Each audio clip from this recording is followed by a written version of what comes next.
Yeah, that was funny. My sister watches the video, so she'll probably watch this one. And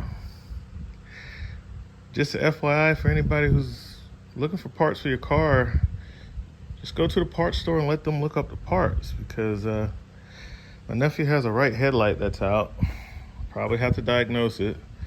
And she bought a set of H11s. You know, cost about $50, but these cars take HID headlights. You know, H11s maybe for a fog light, but these lights in these cars and many cars, I remember when they first started doing it, and my Infiniti has HID lights. Most of your high-end cars are going to have HID headlights, period. And they're also, and then like my truck has LED lights. So, but HID lights, high intensity discharge lights, they've been out for a long time, and it's a very high voltage light. I'll put the picture of the one for this car that I took in the corner. High voltage light. You may know them from the pole lights. So if you have a street lights, things like that, those are HID lights. Grow lights, if you grow plants indoors, you know, those are HID lights. They have switched. A lot of people using LEDs now, but these cars are still using, and most of your high-end vehicles are going to be HID or LED lights. Halogen, that's a thing of the past. You can get them in fog lights, that's about it. So, when these lights stop working, you got to make sure that the ballast is working because it's more than just the light. You know, the light is powered by ballast, and that amps up the power that it's receiving from the electrical system. It's like a step-up transformer. It provides that high energy output that high intensity discharge lights are looking.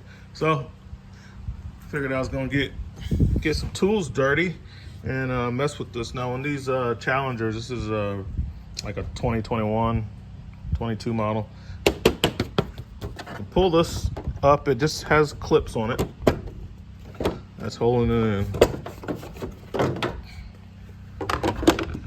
Move that out of the way and you can see the headlight assembly. All right. You can kind of see how it's just kind of sitting back here. Some mounting bolts for it. There's one there. And let's see where the other ones are.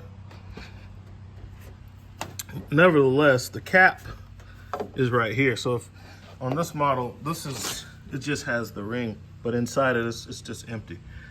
This is the headlight side, the one on this side. And when you pull this cap off, these twist off.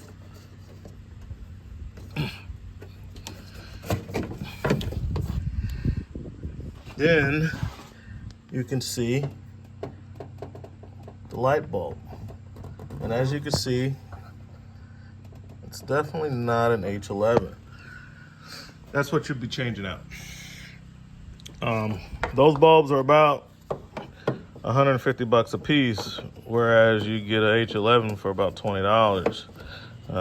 It's not what this is. So, gotta order the right lights and we'll change those out.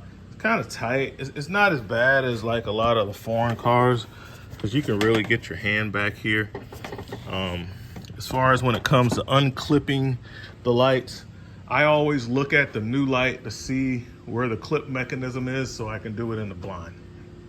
So once it gets the right lights, I'll come back and I'll show you. I'll change these out. But really, I need to put my scan tool on this. And these Dodges, oh man, they're a pain when they use that gateway, so you can't really do anything. You can't even do any bi-directional control and stuff.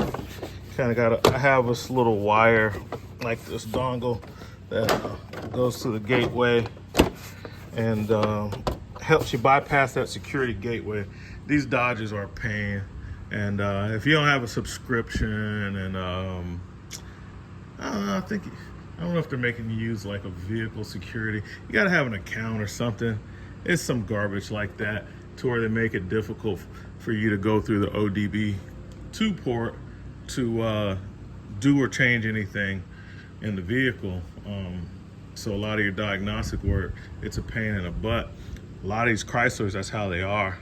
And so you have to go to the gateway. There's a two-way dongle. I have it. And once you find the gateway, you plug directly into that, and instead of going through the ODB2, and then you can like make your changes, clear codes, and do your bidirectional controls and stuff like that to kind of bypass the whole security gateway thing. But I'll probably do another video showing that, since it's such a pain, how to find out where the gateway is in this one. And then I'll let you know. All right, RV Tech Pro out. Let's take a look at the car. It's a pretty sweet car. I always like these Challengers. They did really good with these. Chrysler makes really good looking vehicles. They're just not very reliable, in my opinion. Your opinion may vary, your mileage may vary, but on the whole, I think they've always made beautiful cars. Just a lot of their engines don't hold up. I guess, no, this is like their flagship motor, so I mean that's fine. But in their everyday average consumer products, the motors are trash. They even use some of them in those Maseratis. They got Chrysler motors in them, so I wouldn't buy it. You buy a low-end Maserati, it has a Chrysler motor in it. You know, spoiler alert. Catch you guys later. RV Tech Pro out.